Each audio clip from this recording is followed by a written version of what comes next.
Monkey Nut for the Monkey Nut. I think I just saw a bossy little field fair. It was either that or a missile thrush, just hopping down, having a good shufti at me. Shufti from the Arabic shuf, to look. Allah shuf, God is watching. Speaking of which,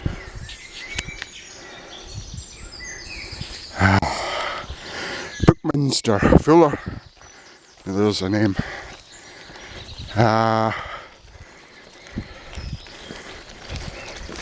You wouldn't so much call him a scientist as an omni-scientist. A conscientious, maybe, scientist, if you can have such a thing.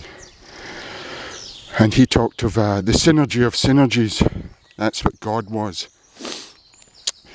And I was just thinking there as I'm cycling along, gathering this space, listening to this peace, allowing it to enter, to pass right through me, as Bleibtreu says in his book, The Parable of the Beast. Electrically and chemically, the world passes right through you.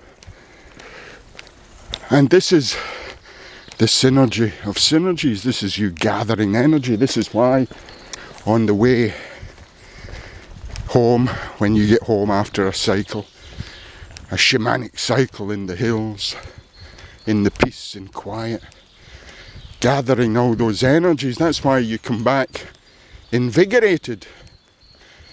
It's also why you come back from an office day exhausted, because you're not gathering energies, you're not gathering synergies, you know.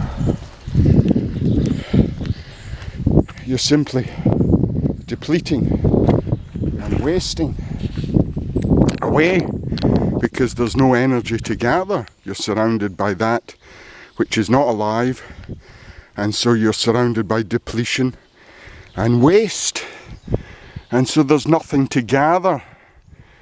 And so all the while you're in that environment, that dead environment, you're actually being exhausted, depleted, which is why you come home exhausted and depleted. And by contrast, why you come home after a cycle in the country full of beans, as they say, as the synergy of synergy, or as Karl Jaspers says in his philosophy of existence. Forgive me. The heteronomous enjoiner of forces. That's what God is.